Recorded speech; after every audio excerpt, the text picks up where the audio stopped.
ආයුබෝවන්. මේ වගේම අපි සියලු දෙනාටම තෙරුවන් සරණ ප්‍රාර්ථනා කරනවා.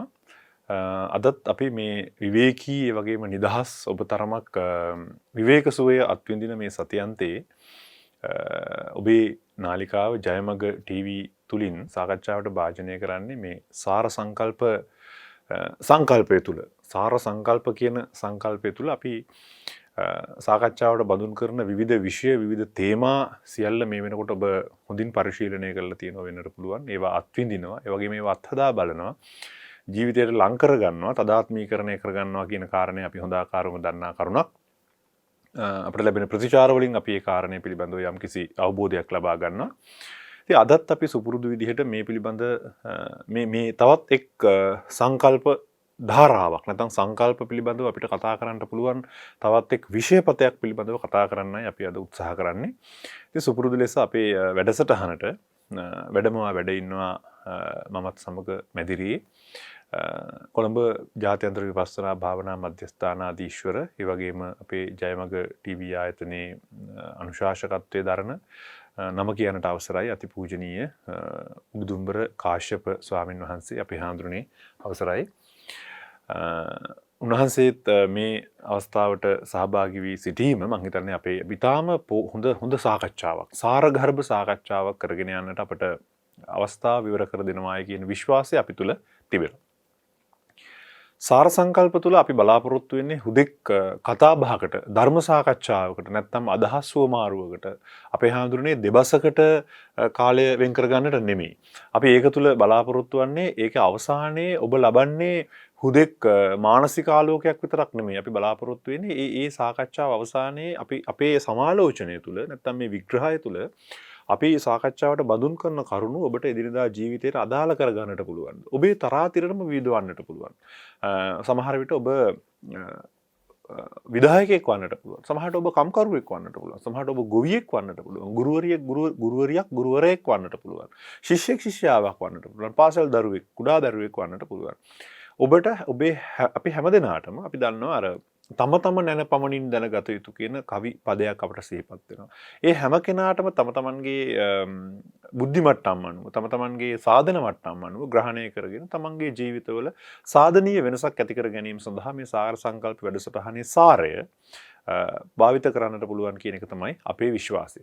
ඉතින් අද අපි සාකච්ඡාවට භාජනය කරන්න විශේෂයෙන්ම අපි ස්වාමීන් වහන්සේත් සමග මේ කරන ඔබත් සමග ගත කරන ඉදිරි පැයක කාලය තුල අපි සාකච්ඡාවට භාජනය කරන්නේ අපි දන්නවා අපි නිරන්තරයෙන්ම කියන කාරණයක් අපේ හාමුදුරනේ මොකද මේක ප්‍රායෝගික කාරණයක්. අපි කුඩා දරුවන් කාලේ අපි පාසල් යන කාලේ අපිට සමාජ අධ්‍යයනයට ඉගෙනුවේ අපේ හාමුදුරනේ අපේ රට සංවර්ධනය වෙමින් පවතින රටක් කියලා. ඒ වගේම තමයි දැන් මම හිතන්නේ අපිට පරම්පරා 4කට විතර පස්සේ ඉන්න දරුවෝ පාසල් යනවා. ඒතර ඊට කලින් අපිට පසුව හිටපු දරුවෝ ඉගෙන ගත්තත් මේක සංවර්ධනය වෙමින් පවතින රටක්. අපි ගුරුවරු වෙලා අපේ දරුවන්ට උගන්වන්නෙත්, අපි දෙමව්පියන් වෙලා අපේ දරුවන්ට උගන්වන්නෙත්, අපේ ස්වාමීන් වහන්සේලා අපිට ධර්මානුශාසනා කරද්දී සාමාන්‍ය කතා බහේදී උන්වහන්සේලා අනුදැන වදාරන්නෙත් අපි සංවර්ධනය වෙමින් පවතින රටක් කියන එක. හැබැයි අපි බැලුවොත් සමස්ත ලෝකේ පුරාම අපේ හඳුනන්නේ ගෝලීය වශයෙන් සංවර්ධනය කියන එක දැවැන්ත සංකල්ප කරණයකට ලක් කරලා මේ පිළිබඳ පොතපත ලියලා මේ පිළිබඳ මං හිතන්නේ රාක්ක නෙමෙයි නැව් ගණනක් කන්ටේනර් ගණනක් පිරෙන්න පොතපත නිර්මාණය කරලා ඒ පිළිබඳ විද්වතුන් පර්යේෂණ කරලා විවිධාකාර දේවල් නිර්මාණය කරලා තියෙනවා වෙන්නට පිළිවෙල. ඔබ ඒ පිළිබඳ හදාරනවා වෙන්නට පුළුවන්. සාමාන්‍ය උපාධි නිබන්ධනයක්, පශ්චාත් උපාධි නිබන්ධන, ආචාර්ය උපාධි නිබන්ධන ආදී විවිධාකාර පර්යේෂණ මාතෘකා තේමා සංවර්ධන සම්බන්ධයෙන් කරලා තියෙනවා වෙන්නට පුළුවන්. සංවර්ධන උපදේශකවරුන් ඉන්නවා අපේ හාදුනේ. අපේ රට ගත්තත් මං හිතන්නේ අමාත්‍යවරුන්, නියෝජ්‍ය අමාත්‍යවරුන්, රාජ්‍ය අමාත්‍යවරුන් ඊළඟට ඒ ආයතනවල ග්‍රාම සේවක නිලධාරි මහත්වරුන්ගේ ඉඳලා ගම්මට්ටමේ ඉන්න ඉහළට ගමන් කරනකොට දිස්ත්‍රික් ලේකම්වරු නැත්නම් දිසාපතිතුමන්ලා, ඉතින් ඊට එහාට ගියාම පස්සේ සමහරට ආයතනවල ලේකම්තුමන්ලා දක්වා වූ විවිධ උපදේශකයන්, නිලධාරීන් මේ නිලතන්ත්‍රවාදය තුළ, දේශපාලන තන්ත්‍රය තුළ සංවර්ධනය පිළිබඳව කතා බහ කරනකොට අපට ඇහිලා තියෙනවා. අපේ හඳුනන්නේ මේ සංවර්ධනය පිළිබඳ සංකල්පය. අපි කොහොමද අපේ සාකච්ඡාව තුළ සාර සංකල්පවල සාකච්ඡාවට බඳුන් කරන්නේ? මම හිතන්නේ අපි ඔබ වහන්සේගේ අනුශාසනා සමග මම හිතන්නේ අපි දෙදෙනා අද මේ පිළිබඳව යම් කිසි කතාවක් කරොත් හොඳයි කියලා මම විශ්වාස කරනවා. හොඳයි. සම්මා සම්බුදු සරණයි පින්නන්ත හැම දිනාටම. ඒ වගේම ඔබතුමාටත් තිරුවන් සරණ ප්‍රාර්ථනා කරනවා මේ ව්‍යසනකාරී කාලයේදී කිසිම භෞතික පීඩාවක් සිද්ධ නොවේවා කියලා ප්‍රාර්ථනා කරනවා. බොහොමත්ම පිං. මේ පළවෙනියම මතක් කරන්න ඕනේ මේ සංකල්ප ගැන කතා කරද්දි මේ මෙතුමාගෙන් අපේ පින්වන්ත හැමෝටම ලැබිය යුතු ආදර්ශයක් ලැබුණා මේ වැඩසටහන ආරම්භයේදී. මම එහෙව දැන් මේ වැඩසටහන අතර ඔබතුමාව හඳුන්වා දෙන්නේ කොහොමද කියලා. ඒතර අපි දෙන්න අතර කතිකාවක් ඇති වුණා. ඒකත් ඉතින් මිනිස්සු තුළ අපි ගැන සංකල්ප තියෙනවනේ අමුතුවෙන් හඳුන්වා දෙන්න යන්න දෙයක් නැහැ. සංකල්ප ඇති කරන්න යන්න දෙයක් නැහැ කියලා. ඒකින්ද මේ හඳුන්වා නොදී කටයුතු කරන සංකල්පයකුත් වර්ධනය වුණා. නමුත් අපි මාතෘකාවට යන් සංවර්ධන සංකල්ප. පැහැදිලිවම ඉස්සෙල්ලාම දැනගන්න ඕනේ සංවර්ධනය කියන්නේ මොකක්ද කියලා. ඒක මූලික කොටස් දෙකකට අපිට බෙදා ගන්න පුළුවන් අපේ චමිල් මහත්තයා. එහෙමයි. මේ භෞතික සහ මානසික කියලා. ආධ්‍යාත්මික සංවර්ධනය එහෙමයි. සහ භෞතික සංවර්ධනය කියලා. හැබැයි භෞතික සංවර්ධනය කියලා කිව්වම මේ භෞතික වස්තුන් කිසිමම දෙයක් දන්නේ නැහැ. අපේ ගෙදර කිසි දෙයක් දන්නේ නැහැ. අඩුම ගානේ මේ අපේ ශරීරයකවත් කිසිම දෙයක් මේ හැමවත් මේ නියපොත්තක්වත් කිසිම දෙයක් දන්නේ නැහැ. එහෙනම් භෞතික සංවර්ධනය කියලා යමක් සිද්ධ වෙනවා. හැබැයි අපි ගයක් හදනවා කියන්නේ ගොඩනැගිල්ලක් හදනවා කියන්නේ ඕනම දෙයක් කරනවා කියලා කියන්නේ ඉතින් සංවර්ධනයන්නේ. සංවර්ධනය කියලා කියන්නේ යහපත් පැත්තකට සිද්ධ වෙන වර්ධනයක්. ඒක තමයි සංවර්ධනය. නැත්නම් ඉතින් ඒක සංවර්ධනයක් වෙන්නේ නැහැ නේ. එතකොට එහෙනම් මේ භෞතික පැත්ත වර්ධනය වෙන්න නම් මානසික පැත්ත යහපත් පැත්තට වර්ධනය විය යුතුමයි. එතකොට සංවර්ධනය කියන එකේදී අපි පළවෙනියෙන්ම මේක ගැන ඔය වගේ සංකල්පයක් ඇති කරගෙන මම දකින්න විදිහට ඔබතුමාට මේක ගැන කියන්න ගොඩාක් දේවල් තියෙයි. ඕනම දෙයක් යහපත් පැත්තට සංවර්ධනය කරන්න නම් ඉන්න තැන තේරුම් ගන්න ඕනේ. ඉන්න තැන තේරුම් ගත්තොත් තමයි මම එතනින් එහාට මොකද්ද කරන්න ඕන කියලා. ඉන්න තැන දැන් වර්තමාන තත්ත්වය තේරුම් ගන්නේ නැතුව අපි කොහොමද එතනින් එහා එතනින් දන්නේ ටික ටික යහපත් පැත්තට වෙන වර්ධනය සංවර්ධනය කියන්නේ. ඒක මනින්න පුළුවන් වෙන්නේ එතකොටයි. ඒක වර්තමානයේ අවබෝධ කරගන්න ඉන්න. එහෙමයි. එතකොට මේකට ගිනි ගන්න සිතුවිල්ලක් ඇති වෙන්න ඕන මේ රට ගැන. මම මෙහෙම කියන්න. ඇයි අපි කියන්නේ සංවර්ධනය වෙමින් පවතින රටක් කියලා දැන් දශක ගාණක් තිස්සේ. කට්ටිය හිතයි මේ ධනාත්මක චින්තනයකට එන්නේ මේ නෑ සංවර්ධිත රටක් කියලා තමයි හාමුදුරුවෝ කියන්නේ කියලා. මං කිව්වේ ඒකයි ඇත්ත තේරුම් ගමු කියලා. ගිනි ගන්න සංකල්පයක් ඇති කරගන්න කියලා. මම බය නැතුව කියනවා පරිහානියටපත් වෙමින් තියෙන රටක් කියලා. ඒක කියන්න වෙන කොයි පැත්තෙන්ද අපි සංවර්ධනය වෙලා තියෙන්නේ කියලා බලන්න. වසර 72ක කාලයක් තිස්සේ ආර්ථික පැත්ත ගත්තොත් ආධ්‍යාත්මික පැත්ත ගත්තොත් එතකොට අපේ මුතුන් මිත්තන් ඉන්න කාලේ ගත්තොත් අතීතයේ අපිට තියෙනවා අපේ චමිල් මහත්තයා පෙන්නන්න ශ්‍රී විභූතියක්. එහෙමයි. සාක්ෂි සාධක සහිතව. දැන් මට මෙහෙම කියන්න. ගෙදරකට එනවා. අපේ ගෙදරට ආපුහම අමුත්තෙක් අපේ ගෙදර තියෙන අමුතු දේවල් ටික අපි ඉක්මනට පෙන්නනවා. එහෙනම් මොන හරි අපිට අනන්‍යතාවයක් තියෙනවා. අපේ ෆොටෝ ඇල්බම් එක කියන්නේ එහෙම ගන්න. අනන්‍යතාවයක්. ඉතින් අනන්‍යතාවය තුළ තියෙන ලස්සනම දේ පෙන්නනවා. ඒක අතීතද වර්තමානද කියලා අදාළ නැහැ. මේ මෑත කාලීනව සිද්ධ වෙච්ච දෙයක් නම් පෙන්වනවා. අද අපේ රටට ආපුවාම මේ වර්තමාන නිර්මාණ මොනවද පෙන්වන්න තියෙන්නේ අපිට? අපි අපේ රටේ විකුණන්නේ මොනවද? අතීත ශ්‍රී විභූතිය. ඊළඟට අපි අනාගත පරපුරේ අයිතීන් උදුර ගන්නවා මෙහාට. මේ වර්තමානයේ ඉන්න පුද්ගලයා අතීත ශ්‍රී විභූතිය විකුණනවා. ඒ කියන්නේ අතීතයේ මුතුන් මිත්තන් අපිට නිර්මාණය කරලා තිබ්බ දේ විකුණන අතර වාරේ අනාගතය ඇදලා ගන්නවා කියලා කියන්නේ අනාගතයේ දරුවාගේ අයිතියක් තමයි මේ රටේ එයා උපදින්න ඉස්සෙල්ලා එයා නායකාරයෙක් වෙලා. ඒ කියන්නේ අපි එයාගේ දේ හුරගෙන කාලා. මේ චෝදනාවෙන් ගැලවෙන්න බෑ. එයාගේ දේ හුරගෙන කාලා තියෙනවා. එයාට සිද්ධ වෙනවා හම්බ කරලා මේක නිදහස් කරන්න. ඉතින් එහෙනම් ඒ ණයබර වැඩි වෙලා නම් කිසි දෙයක් අලුත් නිර්මාණයක් වෙලා නැත්තම් මිනිස්සු එතකොට මානසික පැත්තෙන් ආධ්‍යාත්මික පැත්තෙන් පිරීලා නම් අපේ රට එන්නෙන්ඩත් ඒ අගාධයට වැටෙනවා නම් ලෝකයේ නරක වර්ගීකරණයන් අතර ඉහළින් ඉන්නවා නම් හරිද? මම ඔබතුමාට අවස්ථාවක් දෙනවා. මම මේ කියන කතාව අපේ හිත තුළ ජනිත කරගන්න වෙනවා. අපි තේරුම් ගත්තොත් අපි පරිහානියටපත් වෙමින් ඉන්න රටක් කියලා අපේ ඇතුළ ගිනි ගන්නවා. එයෙන් දෙන්න යන්නේ පල්ලෙහාට නේ. එතකොට දැන් මේක සංවර්ධනය වෙමින් පවතිනවා කියන එක සහ පරිහානියටපත් වෙමින් පවතිනවා කියන දෙක පරස්පර විරෝධී දෙකක්. ඊටාම් පැහැදිලිව. හරිද? අරක කන්දක් උඩට නගින එක මේක පල්ලෙහාට බහිනවා. පල්ලමට යන එකක්. ඒකින්ද මේ පිළිබඳව ඔබතුමා හොඳ ආර්ථික විශ්ලේෂකයෙක් සමාජීය වශයෙන් ඔබතුමා මහාචාර්යවරයෙක්. ඉතින් මේ බොහෝ ශේත්‍ර ගැන අධ්‍යයනය කරපු කෙනෙක් මේ අදහස පිළිබඳව මම කියන දේ අනුමත කරන්නේ මම මේ සංකල්පයක් ඉදිරිපත් කරේ මොකද ඉදිරියක් හදාගන්න.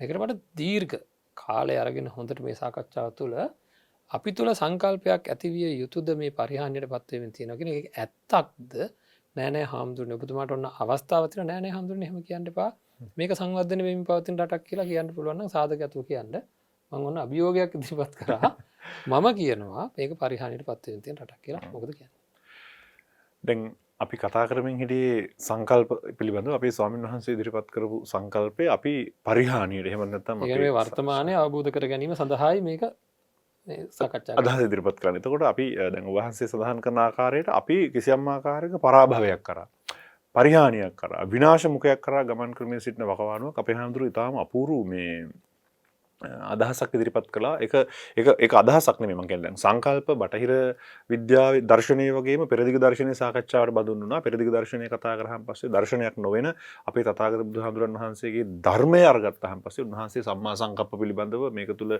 අව්‍යාපාද අවිහිංසා සහ මේ නෙක්ඛම්ම සංකප්ප කියලා වර්ගීකරණය කරලා මහා දැවැන්ත විග්‍රහයක් උන්වහන්සේ කරලා තියෙනවා දෙලෝ වැඩ පිණිස. ඉතින් ඒ කාරණේ මම සාකච්ඡා කරන්නේ. නමුත් ඇරිස්ටෝටල් කියනදලා මේ සංකල්ප පිළිබඳ කතාන්තරයේ අපේ හාමුදුරනේ දිගින් දිගට ඇවිල්ලා තියෙනවා. දැන් ඔබ වහන්සේ ඉදිරිපත් කරපු සංකල්ප බොහොම සරලාර්ථයෙන් ගත්තොත් සංකල්පයක් කියලා කියන්නේ ඒකට ඉංග්‍රීසියෙන් කියනවා ඇබ්ස්ට්‍රැක්ට් අයිඩියා එකක්. ඒ කියන්නේ මේ කොහෙවත් නැති නමුත් මනසේ පහළ වෙන කිසියම් ආකාරයක අදහසක්. දැන් අපි මුල් ඒරියාව හෝ අංගොඩ හෝ මේ මානසික රෝහලකට ගියාන් පස්සේ ඒවායේ මානසික ප්‍රතිකාර ලැබමින් ඉන්න ඒ අසරණ සමහර රෝගීන් තුලත් සංකල්ප පහළ වෙනවා අපේ හාමුදුරනේ. සංකල්ප පහළ වෙනවා.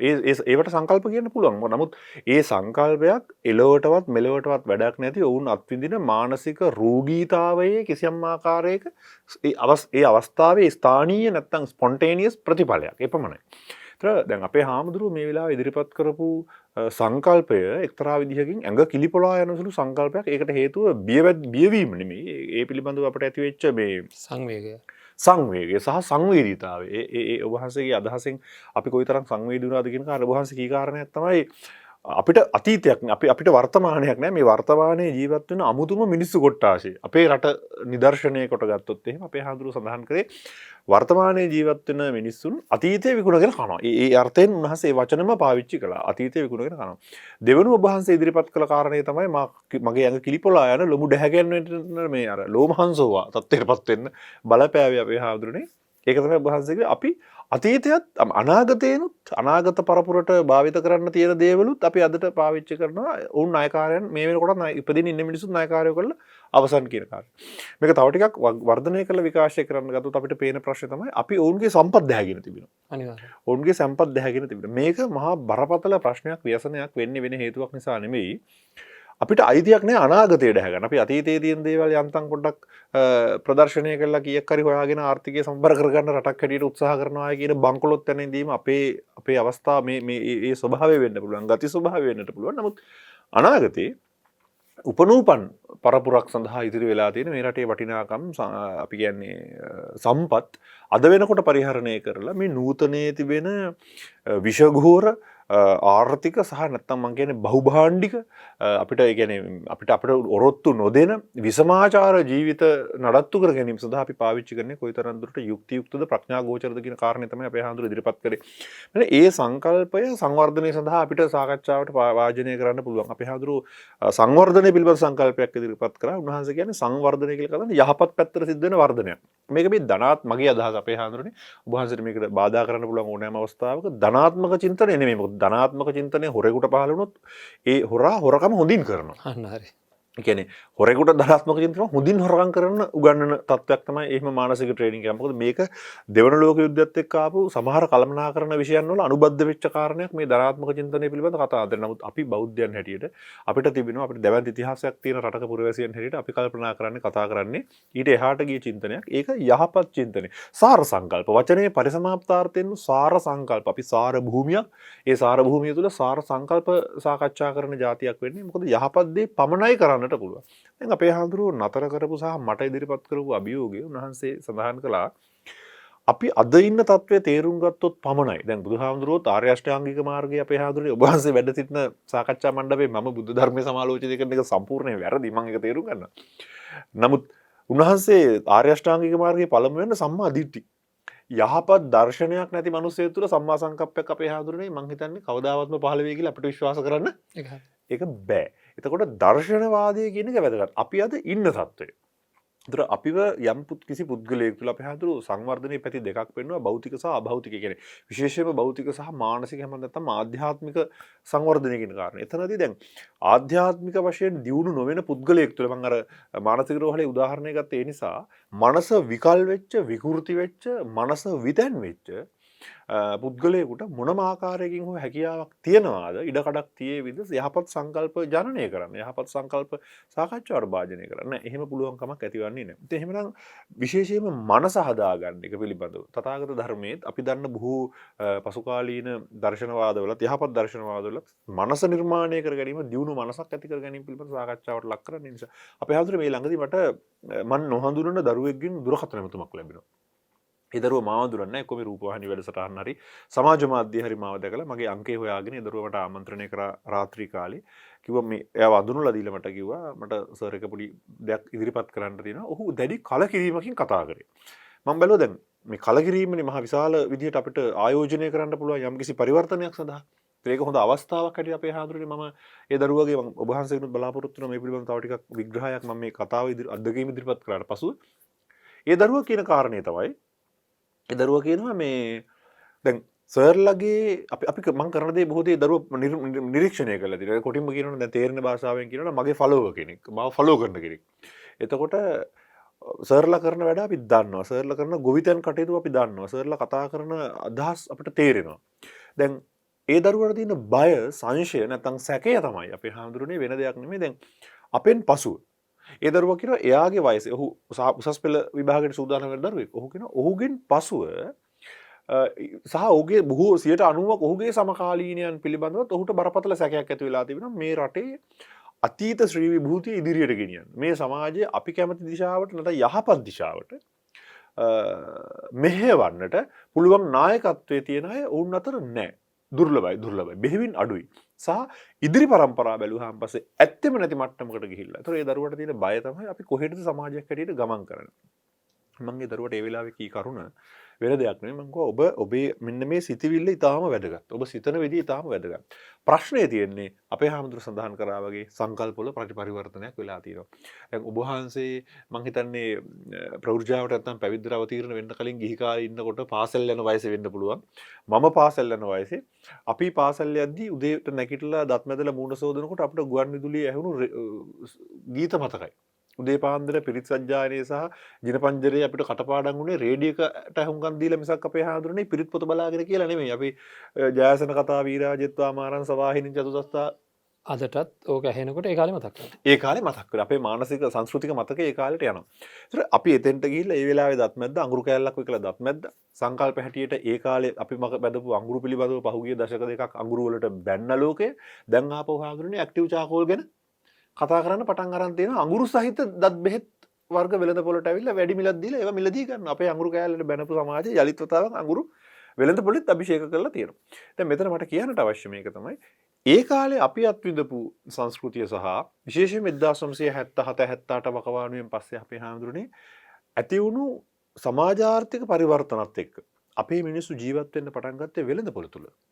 ඒතර වෙළඳපොළ තුල ජීවත් වෙද්දී වෙළඳපොළ නිර්මාණය කරන දේශීය හෝ විදේශීය කණ්ඩායම් වලට අවශ්‍ය වන්නේ මම කියන්නේ මෙන්න මේ සංකල්පය හැම කෙනාම මම විශ්ලේෂකයෙක් හැටියට සමාජ විචාරකයෙක් හැටියට පෙන්වලා දෙන්නේ මේ ලෝකයේ වෙළඳපොළ හසුරවන හැම කෙනෙකුටම ගෝලීය හෝ දේශීය හෝ විදේශීය ඒජන්තයන් සියලු දෙනාට අවශ්‍ය වන්නේ ඔබේ දරුවා උපනූපන් සියලු දෙනා ඒ වෙළඳපොලේ පාරිභෝගිකෙක් විදිහට ජීවත් වීම. ඒ රාමුවේ හිර කරලා තියාගන්න. ඔබ ඉන් පරිබාහිරව හිතන නිදහස් චින්තකයෙක් වීම කිසිසේත්ම ඒ සමාජයට සුදුසු නෑ. වෙළඳපොලට අභියෝගයක් වන තාර්කික පුරවැසියෙක් වීම, ධාර්මික පුරවැසියෙක් වීම සුදුසු නෑ. ඒ නිසා මෙන්න මේවා තමයි අපි තුල යහපත් සංකල්ප සංචේතනා පහළ වීම බරපතල විදිහට වළක්වන්නේ. අපේ හාමුදුරුවෝ මේ අදහසට අපේ හාමුදුරුවෝ අදහසක් එකතු කරොත් නෑ බොහොම වටින දෙයක්. ඒ කියන්නේ අපි හිර වෙලා හැම පැත්තෙම හිර වෙලා ගැලවෙන්න දෙන්නේ නැහැ. අපේ පොල් තෙල් ටික උදුරගත්තා. අපේ ගෙදර කවදාක්වත් මට මතකයි පොල් කුඩු ටික එකතු කරනවා ඉස්සර. ඒක අද කරන්න බැරි එකක් නෙවෙයි. පොල් කුඩු ටික මොකද අතින් මිරිකන පොල් කුඩු ටික එකතු කරලා ඒක මෝලට අරන් ගිහලා තෙල් හිඳිනවා. එතකොට මේ නාස්තියක් ඇත්තටම පොල් කුඩු ටික විසි කරනවා කියන්නේ නාස්තියක්. ඒක තෙල් ටික යනවා අහකට. එතකොට ගෙදර ඉතුරු වෙන වේලෙන පොල් කෑල්ල වේලිලා අයින් වෙන පොල් කෑල්ල අවුවට දාලා ඒකෙන් තෙල් ටික ඉඳලා ඉතා පිරිසිදු තෙල් ටිකක් එක්ක ගෙදර හිඳ ගන්නවා. නැත්තම් තෙල් මෝල් තිබුණා මේ ආසන්නයට කියලා පොලිමේ ඉන්නවා මට මතකයි. එතෙන්ට අපි ඉස්සර යන්න හරි කැමතියි. එතන හරි සුවඳයි. සුවඳයි. හොරෙන් කුන්නක්කු කෑල්ලකුත් කනවා. ඒ වගේ මේ සමහරලාට ගමක් තුල පවා අපේ චමල් මහත්තයා තිබුණා මේ සංවර්ධිත ගමක් තිබුණා. ගම තුලින් ගමේ දේවල් ටික ඔක්කොම නිර්මාණය වුණා. අර නූතන පොල් තෙල් මෝල් එන්න ඉස්සෙල්ලා හඳුනේ සෙක්කුවක් තිබුණා. ඔව්. සෙක්කුවක් තිබ්බා.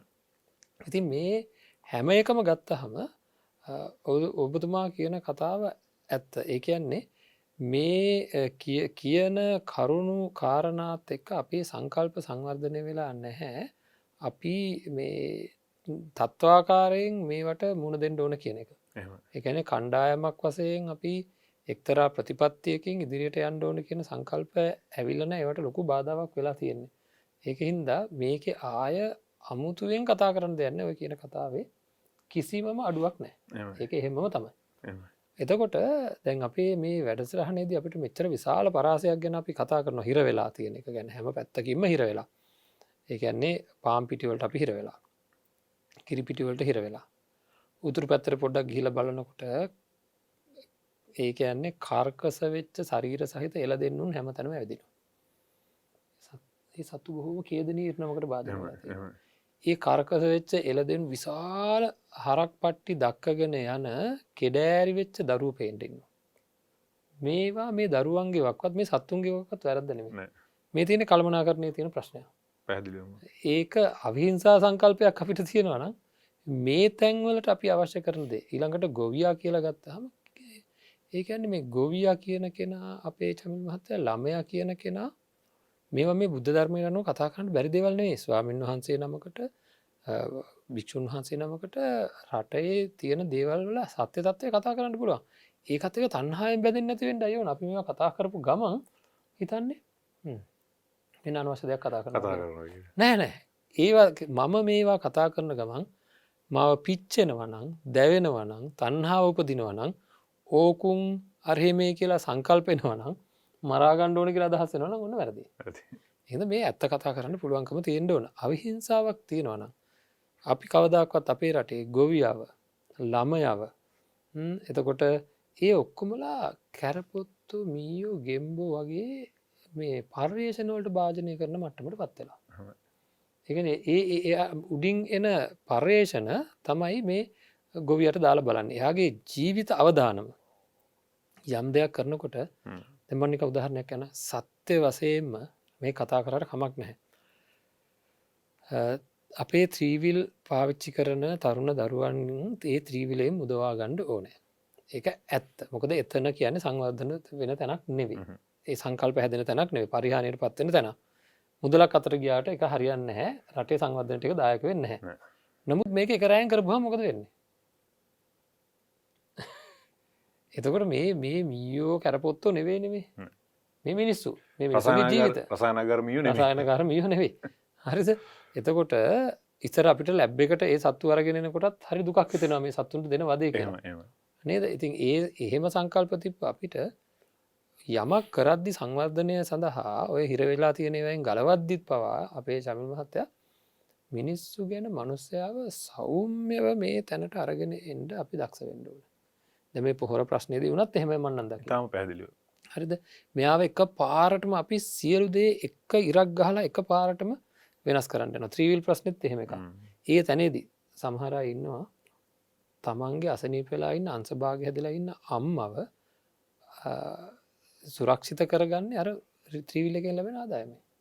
මේ හදිස්සිය එකපාරටම එක වෙලාවකට බදු වැඩි කරලා හරි මොන හරි කරලා මේ මනුස්සයව හදන්න හැදුවොත් එක ෂණයේ සංකල්ප සංවර්ධනය කරන්න නැතුව ඒ මනුස්සයා මානසිකව ලොකු පීඩනයකට ලක් වෙනවා. ඒ හින්දා මේ හිරවීම අයින් කරන්න. හිරවීම ගැන කතා කරන්නේ. අයින් කරන්න අපි අපේකම සහිත සංකල්ප නැවත සංවර්ධනය කරන්න ඕන. වැරදුනාට පස්සේ එකම අතක් කැඩුනාට පස්සේ දැන් මං වැරදි විදියට හැසිරලා මගේ අතක් කැඩෙනවා. මට එක මොහොතකින් මේක හොඳ කරන්න බෑ. හොඳ වෙනකන් ක්‍රමානුකූල වැඩ පිළිවෙලක් තියෙනවා. ඒකින්දා මේවට දීර්ඝකාලීන සැලසුම් තියෙන්න ඕන. ජාතික වශයෙන් අපිට රටක් වශයෙන් යම් කිසි සංවර්ධන ප්‍රතිපත්තියක් තියෙනවා. තාම පැහැදිලි. ඒ ප්‍රතිපත්තිය අරගෙන ගියොත් තමයි අපිට අරමුණකට යන්න පුළුවන්. ඒ ප්‍රතිපත්තිය ක්‍රියාත්මක කරන්න අසමත් වෙනකොට යම් ආණ්ඩුවක් මිනිසු විසින් ආණ්ඩුව මාරු කරන්න ඕන. මාරු කරනකොට ප්‍රතිපත්තිය මාරු වෙන්න බෑ. බෑ. එහෙමනේ. එහෙමයි. නැත්තම් වෙන්නේ මොකද්ද? කට්ටියක් මේ පැත්තට යනවා, ඊළඟ කට්ටිය ආය මේ පැත්තට යනවා, ආය මේ පැත්තට යනවා, අන්තිමට ඉස්සරහට යන්නේ නැහැ. අපි එකම තැන. එකම තැන. එකම තැන. ඒකයි දැන් වෙලා තියෙන්නේ. එකම තැනනේ මංගල් පටන් ගන්න තැනට යනවා, පල්ලෙහාට යනවා මෙන්න. හරිද? ඒකින්ද අපිට ප්‍රතිපත්තියක් හදාගන්න. මේ ප්‍රතිපත්තිය හදන්න කියලා අපි හැමදාමත් අපේ පින්වන්ත පිරිස මමත් ඇතුළු අපේ පින්වන්ත පිරිස මේ ප්‍රතිපත්තිය හදන්න කියලා බල කරනවා. පීඩන කණ්ඩායම් ප්‍රෙෂර් ගෲප් කියන්නේ ප්‍රෙෂර් ගෲප් ඕන කියනවා. පාරට බහලා කෑ ගහනවා. දැන් හැදුනද? නෑ. ඒකින්ද මම දෙන අවවාදය හැරෙමු තමන්ගේ පැත්තට. මං මොනවද මගේ රටේ සංවර්ධනය සඳහා දායක වෙලා තියෙන්නේ? කරපිංච පැලයක් හදාගෙන තියෙනවද? දෙහි ගහක් හදාගෙන තියෙනවද?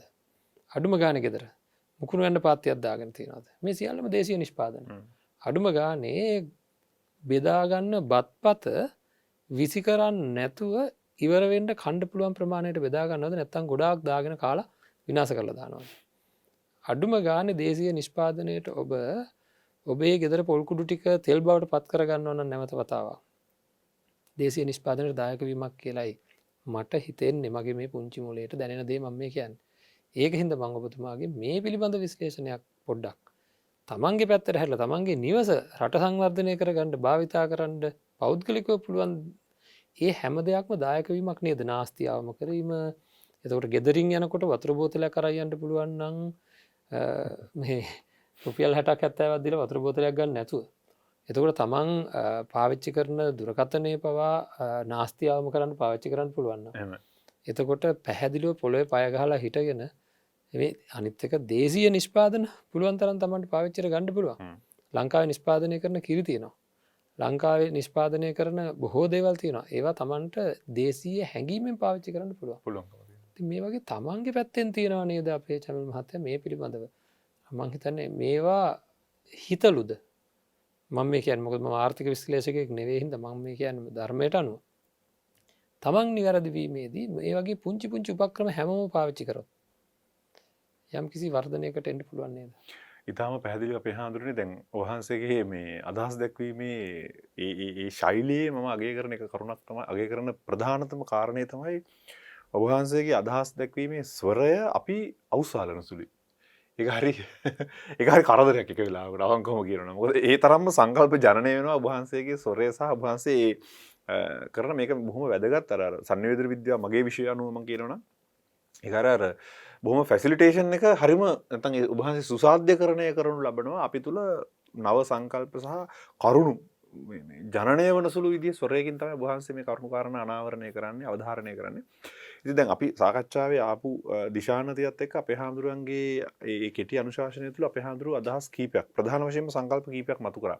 පළවෙනි කාරණය තමයි ඔබ වහන්සේ සැකවින් හරි අර කාබනික පොහොර කියන ප්‍රශ්නය පිළිබඳව කතාන්තරේ තරමක් දුරට කතා කරා. ඒ වගේම තමයි මේ ත්‍රිරෝධ රථ එහෙම නැත්නම් ත්‍රී වීලර්ස් වෙනස් වීම සහ ඒ පිළිබඳව ඇතිවෙන ප්‍රශ්නය කතා කළා. ඔබ වහන්සේ අනුදැන වදාළ කාරණය තමයි මේවා නිසි සංකල්ප සමාජගත නොකර මේ වගේ දේවල් අර හරිම දෘඩ විදිහට හරිම මේ අකාරුණික විදිහට එක්තරා විදිහකට කියනවා නැත්නම් අකුටිල විදිහට මේ දේවල් සුගම නොවන විදිහකට මේ වගේ දේවල් වෙනස් කරන්න ගියාන් පස්සේ ජනයාගේ විරෝධතා නිර්මාණය වෙනවා මේ වගේ අවුල් නිර්මාණය වෙලා අවුල වියවුලකට ගමන් කරනවා මිසක් නැත්නම් ඒ අවුල් සහගත තත්ත්වය නැත්නම් අර්බුදයේ විසඳුමක් කරා ගමන් කරන්නේ නැහැ කියන කාරණේ තමයි අපේ හැමදෙර අවධාරණය කරේ. ඒත් එක උන්වහන්සේ මට පවරපු කාරණේ තමයි දැන් අපි නිවැරදි වීම. අපි තුල යම් දේවල් කරන්නට අවශ්‍යයි. අපි සියල්ල බාහිරින් අපි පරපෝෂිත ජීවීන් බවට පත් වෙලා ඉවරයි අපේ හැමදෙරනේ. අපි පරපෝෂිත. ඒ නිසා සංකල්පත් අපි ආනයනය කරනවානේ.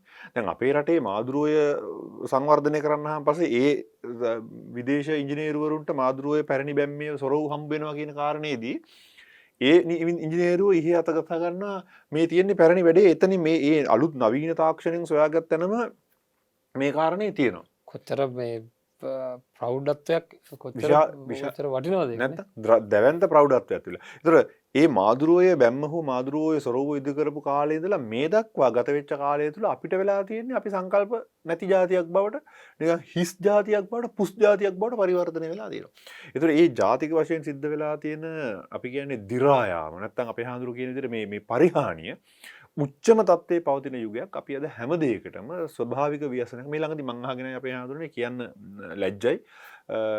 ප්‍රධාන ගුවන්විදුලි නාලිකාවක ලංකාවේ ජාතික මට්ටමේ ප්‍රධාන ගුවන්විදුලි නාලිකාව විශේෂඥයන් කීප දෙනෙක් කතා කරලා ඒක විශේෂඥයෙක් වැඩසටහන අවසන් කරේ අපිට නියත වශයෙන්ම මේ රට ඊශ්‍රායලයක් බවට පත් කරන්න පුළුවන් කියලා. මං කියන්නේ මීට දශක නෑ මීට සියවසකට ඉස්සෙල්ලා ඊශ්‍රායලයේ කොහෙද තිබුණේ. එතකොට අපි නිදහස ලබනකොට ඔය නිදහස නෙමෙයි අපි ලබපු ඩොමිනියන් තත්ත්වය. අපි නිදහස නෛතිකව යම්කිසි ව්‍යවස්ථාවෙන් යම්කිසි නිදහසක් ලැබුණා 1972 ජනරාජ්‍ය ව්‍යවස්ථාවත් එක්ක. නමුත් 1948 වකවානුවේ අර ශුද්ධ දේශපාලන වචනයෙන් කියනවා නම් ප්‍රත්‍යත් යටත් විජිත තත්ත්වයක් නිකන් අර්ධ නිදහසක් ඩොමිනියන් තත්ත්වයක් ලබනකොට අපිට තිබිච්ච තත්ත්වයේ නොතිබුණු ජපානයේ අපි පහු කරගෙන ගිහිල්ලා අපේ හඳුනට වෙන්නපු සංවර්ධන දර්ශකවල ඊටාම ඉහළ තත්වයකට අද ඇවිල්ලා ඉන්නවනම් ඒකට හේතු වුණේ කුමක්ද? හඳුනන්නේ මට මුණ ගැහෙනවා ඇන්ඩ්‍රු ෂෙන් කියන මහාචාර්යවරයා. ඔහු මට මුණ ගැහෙන්නේ මම ඉන්දියාවේ ඉන්න කාලේ මම අවුරුදු 6ක් 7ක් ඉන්දියාවේ හිටියා. හයිදරාබාද් නුවරදී හයිදරාබාද් මධ්‍ය විශ්වවිද්‍යාලයේ ජාත්‍යන්තර සම්මන්ත්‍රණයකට ඇවිල්ලා හිටියා ඇන්ඩ්‍රු ෂෙන්. ඔහු ලෝක බැංකුවේ හිටපු ආර්ථික උපදේශකයෙක්. මේ වෙනකොට ඔහු මැලේසියාවේ පූර්ණ කාලීනව ඉන්නේ. ඇන්ඩ්‍රු ෂෙන්ට ආරාධනා කරා විශේෂ දේශනයකට. ඒකෙන් පස්සේ අපි සුවද කතා බහක් කරන්න මට ඇන්ඩ්‍රු ෂෙන් මහාචාර්යතුමාගේ අවස්ථාව ලැබුණා. කොහොමද කී කාරණේ තමයි ඔහුගේ විද්වත් සාකච්ඡාවෙත් ඔහුගේ කාරණේ අවධාරණය කරා. ඔහුගේ කාරණේ තමයි 2030 50 වකවානුව වෙනකොට ලෝකීය ආර්ථික න්‍යෂ්ටිය බවට පත්වන්නේ නැගෙනහිර ආසියාව. මේ ලොකු කාරණයක් කියන්නේ. ඒ කියන්නේ ජපානය, ඉන්දියාව සහ චීනය කියන බල කේන්ද්‍ර තුන මැද තියෙන ආර්ථික කලාපයකට තමයි ලෝකයේ ආර්ථිකය සංක්‍රමණය වෙන්නේ. ඉතාලම නිවැරදි. අපිට ඒක අද පේන්න තියෙනවා. යුරෝපයේ ආර්ථික පරිහානිය පේන්න තියෙනවා. ඇමරිකානු ආර්ථික පරිහානිය පේන්න තියෙනවා. ඒගොල්ලෝ බොරු නීලපට දර්ශන දාලා ඒ ආර්ථික පරිහානියක් නෑ වාගේ වහන්න හැදුවට ඒ ආර්ථික පරිහානිය පේනවා. දැන් අපේ රටේ සංකල්ප සාධනය වෙලා තියෙනවද හාමුදුරනේ මේ නැගෙනහිරට සංක්‍රමණය වෙන ආර්ථික න්‍යෂ්ටිය ප්‍රතිලාභ ගන්න? අපේ පරිපාලකයන්ට අපේ හඳුරු ප්‍රතිපත්ති ගැන කතා කරන්නේ. මේ ප්‍රතිපත්ති නිර්මාණය වෙලා තියෙනවද? එහෙම ඒ දේවල් අඩුම ගානේ අද ප්‍රතිපත්ති හදන්න ඕන මගේ ආණ්ඩුව, මගේ බලය, මගේ පවුල, මගේ පක්ෂය රැක ගන්න. නෙමෙයි මම බොහොම විවෘතව මේ කාරණේ කියන්නේ අපේ හඳුරන්නේ. මම දැන් මේ සාකච්ඡාව තුළ සාර සංකල්ප තුළ අවසර තියෙනවා මේ වගේ දේවල් කතා කරන්න. එතකොට මම මගේ මාතෘ භූමිය, මගේ ජාතිය, මගේ රට සම්බුද්ධ ශාසනය අපිට බාර දීලා තියෙන වගකීම. මේක ආරක්ෂා කරගන්න අඩුම ගානේ අවුරුදු 100ක් සැලසුම් කරලා අපි සංවර්ධන සැලසුම් හදලා තියෙනවා. ಭಾರತය මම හිටපු රටක් හැටියට මම බොහොම වගකීමෙන් කියන්නේ අවුරුදු 5න් 5ට සංවර්ධන සැලසුම සකස් වෙනවා. මොන ආණ්ඩුව මොන පක්ෂයේ බලයටපත් වුණත් ඒ සංවර්ධන සැලසුම වෙනස් කරන්න බෑ. මේ වෙනකොට 14 හෝ 15 වෙනි 5 year plan එක නැත්නම් 5 අවුරුදු සැලසුම ක්‍රියාත්මක වන්නේ ඔවුන් අපිට අවුරුද්දකට කලින් ඩොමිනියන් තත්ත්වය 1948 ජනවාරි මාසේ ලබාගත් දවසේ ඉඳලා. එතකොට මේ සංවර්ධන සැලසුම් මේ විදිහට ක්‍රියාත්මක වෙනවා. අද හැමෝම කියන දෙයක් තමයි ඉන්දියාවේ ඉන්දියන් සාපුව but India is a rich country. ඉන්දියානුවන් දුප්පත් ප්‍රශ්නයක් නෑ. හැබැයි ඉන්දියානුවන් දන්නා මගේ මාතෘ භූමියේ විදේශ සංචිත හොඳයි, මාතෘ භූමියේ ජාතික සංවර්ධන සැලසුම හොඳයි. අපිට හඳුනේ අපිට තියනවාද අපේ පින්වත් හඳුනේ ජාතික සංවර්ධන න්‍යාය පත්‍රයක්. එහෙම එකක් නෑ. මේවා කතා කරන්න ගියොත් එහෙම මොකද අපේ ජනතාව සංකල්ප ගන්නෙ කොහෙන්ද? මට තියෙන අර අපේ හාමුදුරුවෝ කියන පිච්චෙන ආවේගය මම පු탁 ජනයෙක් හැටියට මම ගිහියෙක් හැටියට මට එන ඒ ව්‍යාපාදයක් නෙමෙයි. නමුත් එහෙම වෛරී සිතුවිල්ලක් නෙමෙයි. නමුත් අවංකවම යම්කිසි එන දැඩි හැඟීම අපේ මේ අවාසනාවන්ත අහිංසක මෝඩ රටවැසියන් සංකල්ප ගන්නෙ කොහෙන්ද? අර මධ්‍යම රාත්‍රී 10 විතර වෙනකොට ආරම්භ වෙන දේශපාලන කතා ටිකක් තියෙන රූපවාහිනී නාලිකාවල් වල. මේවෙන් තමයි සමාජයේ සංකල්ප යන්නේ. පහුවදා දාන් අදිනකොට, පහුවදා පත්තරේ බලනකොට, පහුවදා බස් එකේ යනකොට, පහුවදා කාර්යාලයේ තේ විවේකේ, සමහර වෙලාවට සමාජ මාධ්‍ය එහාට මෙහාට දදා හපහප වික කන්නේ මේ කුණු ගඳ ගහන මේ ඊටාම ජරා ජීර්ණ සංකල්පයක් තියා අම්මා කියලා අකුරු ටික ලියා ගන්නවත් මම දන්නේ නැහැ සාක්ෂරතාවයක් තියනවාද කියලා මේ මෝඩ මිනිසුන්ට රැලක් විසින් සමාජගත කරන වෛරී අවිද්‍යාත්මක කිලිටි සිතිවිලි දාමේ තමයි මේ රටේ දේශපාලන සංවාද බවට පත් වෙන්නේ. එහෙව් රටක අපි කවර කතාවක්ද සංවර්ධනය පිළිබඳව සාකච්ඡා කරන්නේ. ඒ නිසා මට ඇන්ඩ්‍රු ෂෙන් කිව් කාරණේ මතක් කරන්න අවශ්‍යයි යලිත් වතාවක්. එතනට ගියොත් අපේ හඳුරන්නේ මහාචාර්යතුමා මගෙත් එක කියනවා 2030න් 40න් පස්සේ මේ පළාතට එන සංවර්ධන නැත්නම් මේ පළාතට ලැබෙන ලෝකයේ ආර්ථික න්‍යෂ්ටිය හැමදාම මේ පැත්තේ තියෙයි. අපි ඒ වචනේම හු පාවිච්චි කරා මට ලොකු සතුටක් දැනුණා. අල්පේච්ඡතාවට හුරු වුණොත්. ඉංග්‍රීසියෙන් හු කිව්වේ හැබැයි ඔහු පාලි වචනේ පාවිච්චි කරා අල්පේච්ඡතාවය කියන එක. අල්පේච්ඡතාවට කියලා ඔහු රෙෆරන්ස් එක කෙලින්ම දුන්නේ තථාගත බුදු පියාණන් වහන්සේට බුද්ධහස් concept. බුදුහාඳුරන්ගේ සංකල්පයක්. අල්පේච්ඡතාවෙන් තොර වුණොත් එහෙම අපි බහුභාණ්ඩික වුණොත් බොහෝ දේ පරිශීලනය කරන්න ගියොත් අපි සංකල්පීයෝ ෆේල් වෙනවා. එහෙම නැත්නම් අපි සංකල්පීයෝ පරාජය වෙනවා. යලිතතාවක් අපිට මේ ආර්ථික න්‍යෂ්ටි අහිමි වෙලා යගේ යලිතතාවක් බටහිරට ක්‍රමානුකූලව ඉතා ඉක්මනින් සංක්‍රමණය වෙනවා කියන කාරණේ අපි හඳුන්නේ හොසඳන්. ඔතෙන්ටම හරියටම අපි කතා කළ යුතු දෙයක් කතා කරන්න ඕන තැනටම වැටුණා කියලා මම හිතනවා. එහෙමයි. ආයසරයක් මම කියනවා ඔබ වහන්සේගේ කාර්යභාරය නෙවෙයි මේ කරන්නේ කියලා බොහෝ දෙනෙකුට චෝදනා කරන්න පුළුවන්. ඒ චෝදනාවට අපි බය යුතු නැහැ. එහෙම මොකද ඇත්ත කතා කරන එක බෞද්ධ භික්ෂුවකගේ පැහැදිලිවම තිබිය යුතු දෙයක්. පරම වගකීමක් කතා නොකරනට වැඩි අනිත් එක තමයි මම මේකට ගොඩක් දක්ෂ නැහැ. එතකොට මම දැනගන්න ඕනේ මෙහෙවන්න ඒ ශේස්ත්‍රවල ඉන්න දක්ෂ මිනිසුන් ඒ ශේස්ත්‍රවල යහපත් දේ සඳහා යොදවන්න අපේ රට ඇත්තටම ඒ වගේ වගකීමක් ඉන්න ඕන තමයි. එහෙමයි. ඉතාලම පැහැදිලි. ඒ කියන්නේ දැන් අමාත්‍යවරයෙක් පත් වුණාට කමක් නැහැ. ඒ අමාත්‍යවරයා දැනගන්න ඕන මම මේ ශේස්ත්‍රය තුළ නිපුණත්වයක් නැත්තම් සැබෑ නිපුණත්වයක් තියෙන මිනිසුන්ගේ උපදෙස් අරගෙන කළමනාකරණය කරන්න ඒක. එච්චරයි. එහෙම නැත්නම් Tamanට හිතෙන දේ අරගෙන යන්න බෑ. මම මේ චීවරය දරාගෙන බුද්ධ ශාසනය තුළ බුදුහාමුදුරුවෝ දේශනා කරලා තියෙන ධර්මය තුල ඉඳගෙන තමයි මම කටයුතු කරන්න ඕනේ. එතකොට ඒක තුල කාට හරි උපදෙසක් දෙන්න බෑ කියලා එකක් කොහෙවත් නැහැ. ඒකින්ද අපිට ඒක මෙහෙවන්න කටයුතු කරන්න පුළුවන්. එතකොට මේ එක දෙයක් සංකල්ප කියන වචනයම ගත්තම අපේ චමිල මහත්තයා එකම දෙයක් ගැන දෙන්නෙකුට සංකල්ප දෙකක් එනවා. 4 දෙනෙක් ඉඳගත්තොත් 4 දෙනාට එකම දෙයක් ගැන ඇති වෙන සංකල්ප වෙනස්. බටහිර රටවල් අපිට කරන හානිය පිළිබඳ කියලා කිව්වම සමහර අයට දැනෙන්නේ හරිම සද්භාවයක් තියෙන්නේ මේ කට්ටියට තේරෙන්නේ නැහැ මේ කට්ටිය දන්නේ නැහැ ඒ කට්ටිය පුදුම කරුණාවකින් මේ දුප්පත් රටවලට උදව් කරන්නේ මේ ඇවිල්ලා බලන්නකො කිසිම ප්‍රශ්නයක් නැහැ ඇවිල්ලා හැමදේම හොයලා බලලා මිනිස්සයාගේ මේ අඩුම ගානේ මේ බහිස්රාවය කරන දේවල් ගැන පවා මේ අවධානය යොමු කරනවා මේ කොච්චර දෙයක්ද කියලා එයා ඒ කතා කරන සමහර අය වංචනිකව කතා කරනවා සමහර අය යට තියෙන සංකල්පය කතා කරන්නේ එතකොට අර එයාට එන සංකල්පෙන්නේ එයාගේ තියෙන දැනුම අනුව. එතකොට එක එක්කෙනාට සංකල්ප වෙනස්. එතකොට කාටද හරිම සංකල්පය එන්නේ කියලා ප්‍රශ්නේ තියෙනවා. සංවර්ධනයේදීත් ඒ ප්‍රශ්නේ තියෙනවා. අන්න එතෙන්දී අපිට මොකක් හරි නිර්ණායකයක් ඕන වෙනවා. මෙන්න මෙතෙන්ට සංකල්ප આવොත් තමයි හරි. මේ දේ තමයි නිවැරදි දේ. මෙතෙන්ට තමයි අපි යා යුත්තේ කියලා යම්කිසි එක තීරණයක් ගන්න පුළුවන් එක නිර්ණායකයක් ඕන වෙනවා. එතෙන්ට තමයි ඔක්කොම එන්න ඕන මෙහෙම. හරි ඔන්න ඕක හොයාගන්න ගියාම ලොකු ප්‍රශ්නයනවා. අනිත් රටවලට මේක හොයාගන්න බැරුව අසරණ වෙලා ඉද්දි අපිට මේක උපතින්ම පිනකට සංසාරගත භාග්‍යයකට ලැබිලා තියෙනවා. මොකද්ද? ඔබතුමා දැන් කිව්ව බුදුරජාණන් වහන්සේගේ ධර්මය. එහෙමයි. 5S කියන සංකල්පයට එහා ගිය මහා වටින ක්‍රමවේදයක් තියෙනවා කර්ණීය සූත්‍රයේ තියෙන කාරණා 14 තුල. ඒ 14 අපි එකක් ගන්නකො 14 මොන එකක් පළවෙනි එක සක්කෝ කියන සක්්‍යතාවය හැකියාව දක්ෂතාවය යමක් කරන්න තියෙන. ඉතින් මේ වගේ අපි ළඟ තියෙන මහා වටින දේ අපි අතහැරලා දාලා මේ රටේ පාලකයන් විසින් බෞද්ධ ධර්මයේ තියෙන සාර සංකල්ප රටේ දියුණුව සඳහා කවදා හරි දවසක භාවිතා කරනතුරු කවදා හරි දවසක මිනිසුන් තුළ මම නිකං අහන ඔබතුමාගෙන් මේ බොහෝ වැඩමුළු තියෙනවා අපි දකිනවා.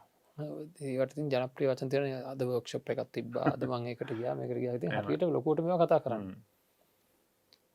තමන්ගේ වැඩේ හරියට කරන්න ඕන කරන සංකල්ප සංවර්ධනය සඳහා කොහේ හරි වැඩමුළු දැකලා තියෙනවද බෞද්ධ ධර්මයට අනුව රජයේ අයගේ සංකල්ප සංවර්ධනය කරන වැඩසටහන තමන්ව පාලනය කරගන්න නාස්තිය අවම කරන්න රජයේ ආයතනයක නැතම් පෞද්ගලික ආයතනයක නාස්තිය අවම කරන්න සහයෝගයෙන් සමගියව වැඩ කරන්න අවශ්‍ය කරන මානසික පුහුණුව ලබා දෙන මේ සංකල්ප සංවර්ධනය කරන වැඩමුළු ඒකද බුද්ධ ධර්මය භාවිතා කරන්නේ. බුදුරජාණන් වහන්සේගේ ධර්මය ළමා අධ්‍යාපනයෙන් අයින් වෙනවා.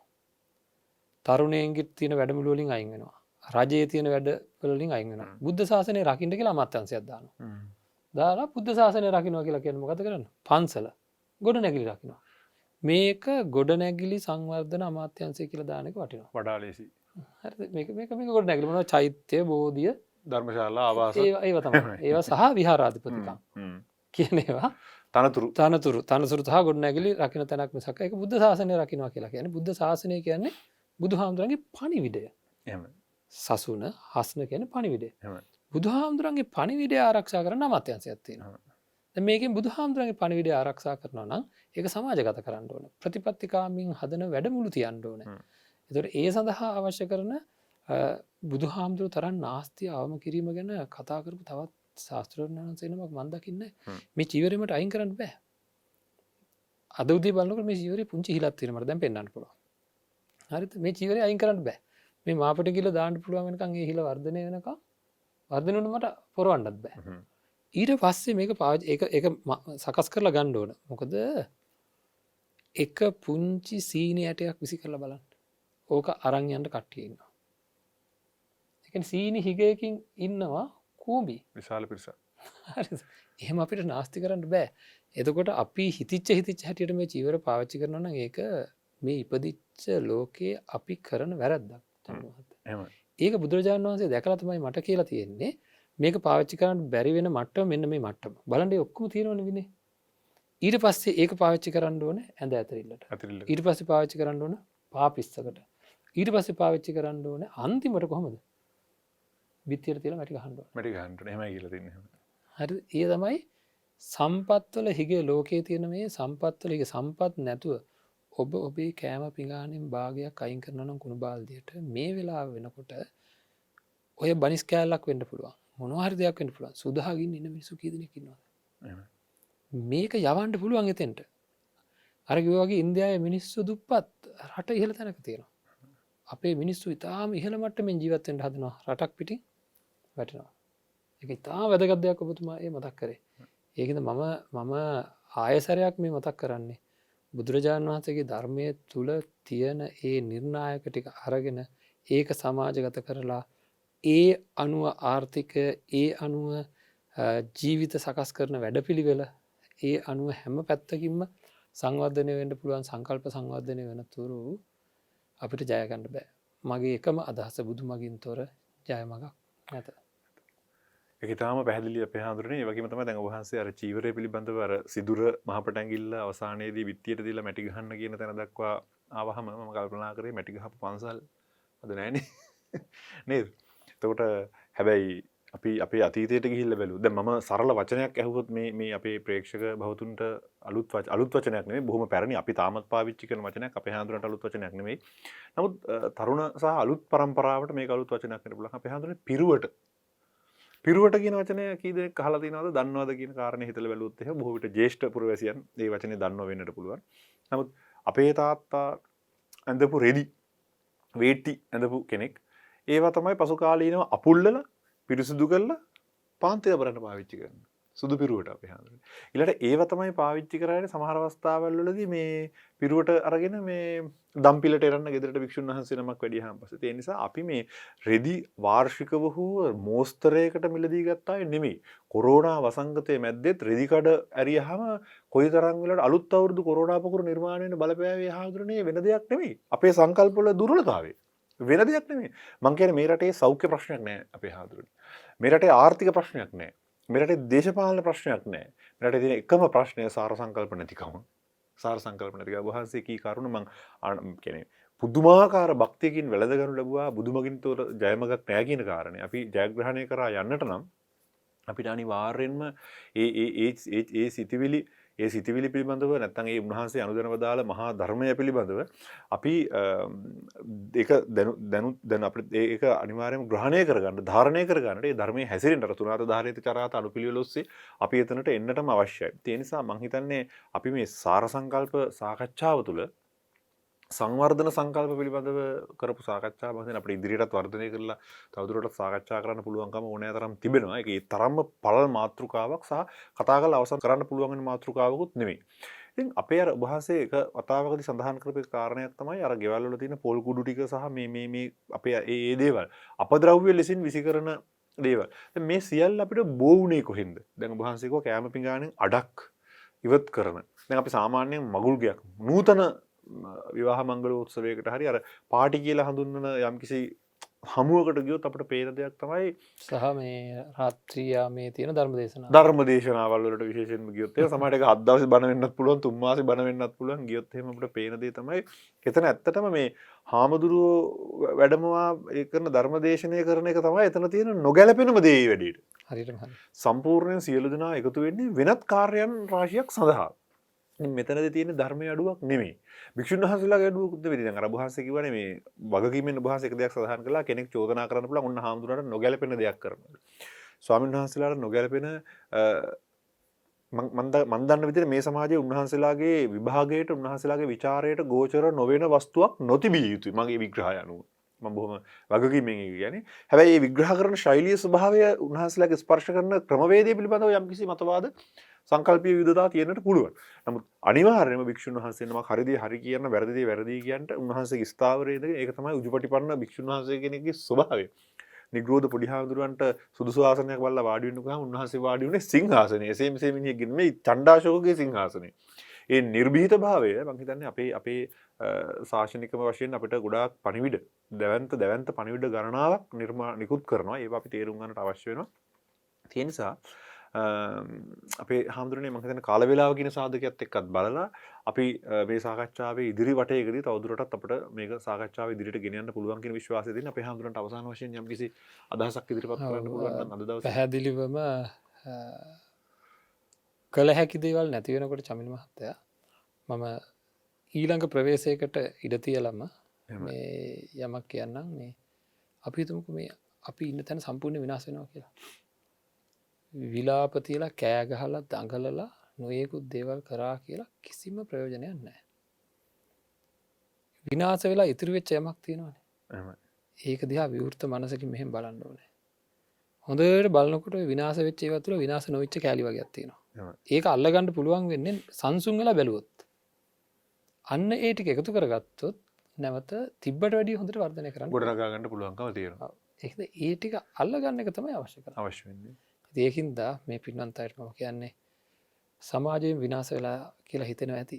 නමුත් ඔබ විනාශ වෙලා නැහැ. සමාජයේ තියෙන කුඩාම ඒකකයක් සමාජයේ තියෙන කුඩාම ඒකකය නිවැරදි කිරීමේ හැකියාවක් ඔබට තියෙනවා. සමාජයේ තියෙන කුඩාම ඒකකය තමයි පුද්ගලයා. මම මුළු මහත් භික්ෂු සමාජයටම දොස් කිය ඉන්නවට වැඩිය මං ඉස්සෙල්ලා මාව නිවැරදි කරගන්න එක තමයි කරන්න ඕනේ. මගේ දිහා හැරිලා බලලා. ඒ කරලා ඉවර වෙලා පුළුවන් අනිත් දේවල් ගැන අත තියන්න. ඒකින්ද අපි රට ගැන කතා කරන ගමන් රට ගැන කතා කරන්න එපා කියනව නෙවෙයි. මම දෙන පණිවිඩය රට ගැන කතා කරන ගමන් තමන් උපරිම සංවර්ධන දායකත්වයක් ඇති වෙන විදිහට සංකල්ප සංවර්ධනය කරගෙන ප්‍රායෝගිකව ක්‍රියාත්මක වෙන්න කෙනෙක් තමයි කියන්න තියෙන්නේ. ඉතින් ඒ දේ කරමින් කටයුතු කරන්න. ඉතින් ඔබතුමාගේ සම්බන්ධය අපිට බොහොම ලාභයක්. ඒ බවත් මතක් කරමින් බොහොම පුණ්‍ය අනුමෝදනා කරනවා. ඔබතුමාට ඇතුළුව ඔබතුමාව ලුහු බඳින බොහෝ පිරිස ඉන්නවා කියලා මම දන්නවා හොඳටම. ඉතින් ඒ අනුව රටට යහපතක් කරන්නට ශක්තිය ධෛර්යය ලැබේවා කියලා ප්‍රාර්ථනා කරනවා. මේ සද්භාවයෙන් කරන කටයුතු ඔබතුමාට උතුම් අවබෝධය සඳහාම හේතු වේවා, සියලු දුක් නිවීම සඳහාම හේතු වේවා කියලා ප්‍රාර්ථනා කරනවා. හැදු වැඩුව අම්මා තාත්තට පවා නිවන් දකින්න මේ වගේ කුල පුත්‍රයන් නිර්මාණය කිරීම නිසාවෙන් හේතු වේවා කියලා ප්‍රාර්ථනා කරනවා. ඉතින් වැඩසටහන නිමා කරන්නට නිමා කිරීමේ වගකීම එහෙමනම් ඉතින් ඔබතුමාටම තමයි තියෙන්නේ. එහෙමයි. බොහොමත්ම පින් අපේ හාමුදුරන්ගේ මහා පුණ්‍යානුමෝදනයට ඒ වගේම ඔබ වහන්සේගේ ශාසනික සේවය වඩාත් වර්ධනය වන්නට අපි කරන කුසල කර්මයන් සියල්ල අනුමෝදන් වේවා කියලා ප්‍රාර්ථනා කරන අපේ හාමුදුරනේ දැන් මේ සාර සංකල්ප තුල අපි කතා කරමින් ආපු කාරණය අර ඔබ වහන්සේ සඳහන් කරා වගේ නව ප්‍රවේශයක් සඳහා අපි මුල පිරීමක් කරලා තමයි අවසන් කරේ. ඒකට අපිට ඊළඟ දිගුවකට මේක ගෙනියන්න පුළුවන්කම තිබෙනවා. කෙසේ වෙතත් මේ හුදෙක් කතා බහ බවට පමණක් පරිවර්තනය කරගන්නේ නැතුව ඔබේ ජීවිතයට අදාළ කරගන්න අර පොල්කුඩු ටික මම කියන්නේ ප්‍රතිචක්‍රීකරණ නිකන් රීසයික්ලින් කියලා පිටින් ආවහම මේක නිකන් ඇඟට නිකන් දැනෙනවා අපේ හැමදෙරේ. නමුත් අපේ ගෙවල් වල තිබිච්ච අර පුංචි පුංචි දේවල් ජීවන රටාවේම කොටසක් වුණානේ අහක නොදමන ඉන්න එක සහ ස්වයං පෝෂිතව ජීවත් වෙන එක. දැන් පරපෝෂිත ජීවිතය විලි ලැජ්ජාවට කාරණයක් ඒ කාලේ. නමුත් අද වෙනකොට පරපෝෂිත ජීවිතයේ ආඩම්බරයට කරුණක්. බෙහෙත් බොන එක අර මධ්‍යම පන්තික ලෙඩ ටික තියෙන එක පොඩක් ආඩම්බරයට කරුණක්. බලන්නකො සංකල්පීය අපි නිකන් කොයිතරම් දුරට විවිධ වෙලා වෙනස් වෙලා තියෙනවද විපරීත වෙලා තියෙනවද කියලා. ඒ නිසා මේක තේරුම් ගන්න අපේ හාමුදුරන්ගේ අදහස් සහ උන්වහන්සේගේ අනුශාසනා තුළ වැඩසටහනට විශාල ආලෝකයක් ලැබුණා කියන එකයි මගේ විශ්වාසය වන්නේ. අපි හැමදාම මේ sannivedanaya තුළ හිටියා. අපි යහපත් දේ sannivedanaya කළා. සාර සංකල්ප තුළ වුණත් අපි බලාපොරොත්තු වෙන්නේ සමාජයේ වෙනසක් කරන්න. මොකද මහත්මා ගාන්ධි එක්තරා අවස්ථාවක කිව්වා ඔබ ලෝකයේ වෙනසක් දකින්නට කැමති වෙනවා නම් ඒ වෙනස ඔබ තුළ ඇති කර ගන්නට කියලා. ඉතින් මේ පණිවිඩයත් සමග අද අපි වැඩසටහන හමාර කරන්නයි සූදානම් වන්නේ. මම හිතන්නේ දිගු කාලීනව අර බුදුමග ඔස්සේ ගියොත් බුදුමග තමයි ජයමගට කරුණ කියලා අපි හැමදෙරු සඳහන් කරා. ඉතින් ජයමග රූපවාහිනිය උත්සාහ දරන්නේ මේ සමාජයේ ප්‍රාමාණික වෙනසක් ප්‍රායෝගික වෙනසක් ඉෂ්ට සිද්ධ කරන්න. ඒ සඳහා මේ සියලු දෙනාලම අපි නිෂ්පාදක කණ්ඩායම ඇතුළු මේ සියලුම තාක්ෂණික කණ්ඩායමට අපි ස්තුතිය පිරිනමමින් අපි අද වැඩසටහන අවසන් කරනවා. සියලු දෙනාටම ආයුබෝවන් සහ තෙරුවන් සරණ ප්‍රාර්ථනා කරමින්.